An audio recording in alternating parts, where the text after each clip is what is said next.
Did you know if you give Diana a rapid fire cannon, her orbs will scale with her range, creating a beautiful spinning circle on your board. Also, if you ever find a second Thresh Lantern and place both of them on the same unit, they will end up pulling 4 units from your bench. Artifacts in set 17 are in a much better state nowadays, partly thanks to the addition of the 9 divine artifacts. Overall, there are plenty of fun interactions to discover, though not all of them will survive in the future. Patch 17.2 brings encounters back, new augments and a ton of balance changes. Like always, everyone will be scrambling to figure out what's broken and what's bait. But trying to solve the set all by yourself often comes at the cost of your LP. A much better way to find your footing in a new set is by using tapin.gg. All you have to do is go to the website, select TFT, then click on Duo Pilot and you'll quickly get matched with a high elo TFT coach. You'll be in a call with your coach so they can explain which metacomps you should focus on and how to properly transition or make pivots when necessary.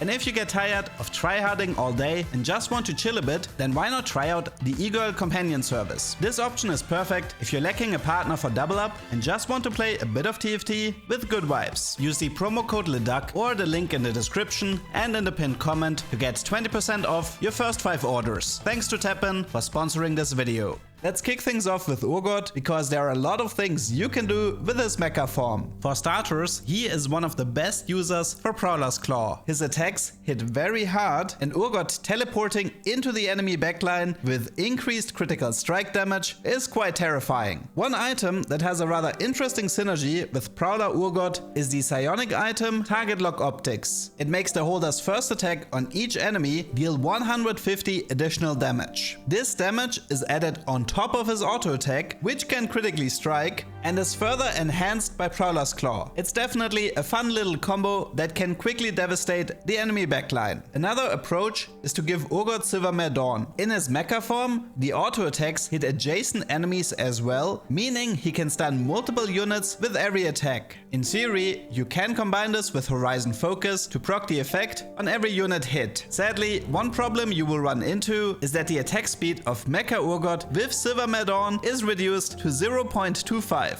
Technically, you can salvage the setup with Yasu's Blade Work to grant Urgot additional attacks every 3.5 seconds, but since this setup requires 3 specific artifacts in total, it's nothing you will encounter very often. In case you're wondering how this works with Graves, each of his projectiles can stun enemies, but this effect can only occur once per unit. One approach is to take the assault frame for a larger bullet spread and piercing bullets to maximize the effect. Keep in mind that Horizon Focus only works if the unit is not stunned already. If you take the Marksman upgrade for additional bonus attacks, they won't proc Horizon Focus for a second time as the units are still stunned from the initial attack. Speaking of Horizon Focus, there are a lot of decent holders for this artifact in set 17. The obvious choice is Nunu, since his ability knocks up most of the board. But my personal favorite Horizon user is Mountain Lulu. She stuns 3 enemies with every cast, and because she's a replicator, this effect happens twice. Combined with her fairly low mana cost, this is a combo you always want to look out for. Maokai is also another valid option for Horizon Focus, especially when you're playing 5 Nova. Making Maokai into your striker causes a board-wide stun that triggers the max health damage on every enemy unit on the board. You can also do this with Striker Aatrox, but overall Maokai is definitely the better choice. Speaking of Striker Maokai, he gets surprisingly good use out of the Hellfire headshot. This artifact deals 3% of the holder's max health as bonus physical damage, and for every 1% missing health, it also grants 1% attack speed. Maokai tends to have pretty high HP because of his passive, and as the Nova Striker, he also deals bonus physical damage with every auto attack. Combine the two, and Maokai transforms from your average filler tank into a rather scary attack carry. Next we have an artifact that I can't pronounce, so let's just call it Deeproot because of the name of the anomaly that inspired the item back then. Deeproot is currently one of the best performing artifacts because it's a very useful tank item with a lot of defensive stats and CC immunity. However, it also has a lot of shenanigans that are often overlooked. For example, if you ever struggle with the Mighty Mech, simply place your Deeproot holder in one of your backline corners. The Mighty Mech tends to run Titan's Resolve, so he's not CC immune at the start of the fight. This way you can pull him away from the front line and open up a path to get rid of the enemy carries first. In set 16 I showcased that Deep-Root was surprisingly fun with Fizz, because when he jumped across the board he ended up dragging his previous target along. This tech still works in set 17 thanks to Talon. He only has 30 mana and jumps to the highest health enemy within 3 hexes. This way you can either drag enemy tanks away from their front line or cause a bit of chaos by dragging the enemy carries around. What's even funnier with this combo is that Deep-Root starting in set 17 counts as a knock-up. This means it synergizes with Samira. Not only do the enemy units have to deal with the damage coming from Talon, but if they get dragged along, they get sniped by Samira as well. The dream scenario for this beam comp is to run an Arbiter emblem on Talon that grants him mana every 10 times he deals damage. Now he will perma-jump across the board and become the most annoying mosquito in the history of TFT.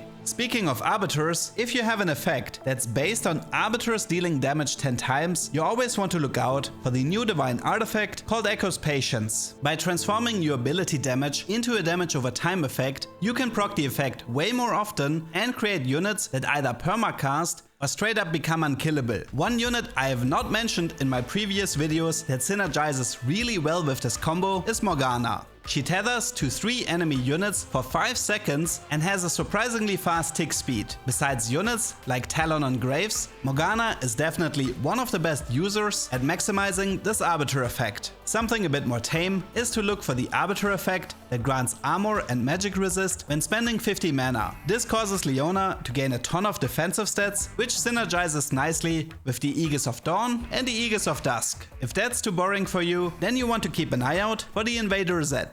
This legendary can create copies of himself, including items, which has already caused a ton of chaos in a short amount of time. Initially, the Divine Zoraka artifact had amazing synergy with Zed, because winning a fight often resulted in a ton of bonus HP. Unfortunately, this was specifically changed to only grant a maximum of 2-player health. Zed is still amazing with a ton of different items, but the 2 artifacts that are arguably the most fun are Deep-Root and Lightshield Crest. With Deep-Root, you quickly cause a lot of chaos with every Zed pulling units left and right, and Lightshield Crest has an amazing effect that grants a shield to your entire team when the holder is taken down. As you can imagine, this quickly escalates out of control, with every Zed clone shielding the rest of the team. The final artifact I want to cover for this video is Eternal Pact. The standard play at the moment is to give it to Aurelion Sol in a mech comp, but there are some shenanigans that you can pull off if you're willing to dig deep enough. In set 17, the bonus mana the holder receives from the tank was increased from 6 to 15. Something you can do is flip the item on its head and give Eternal Pact to an AP tank like Nunu and connect him to a low mana cost unit. For example, if Nunu has Eternal Pact and Riven is your highest health unit on the board, then every Riven cast will provide Nunu with a flat 15 mana. You can even increase this further with items like Adaptive Helm.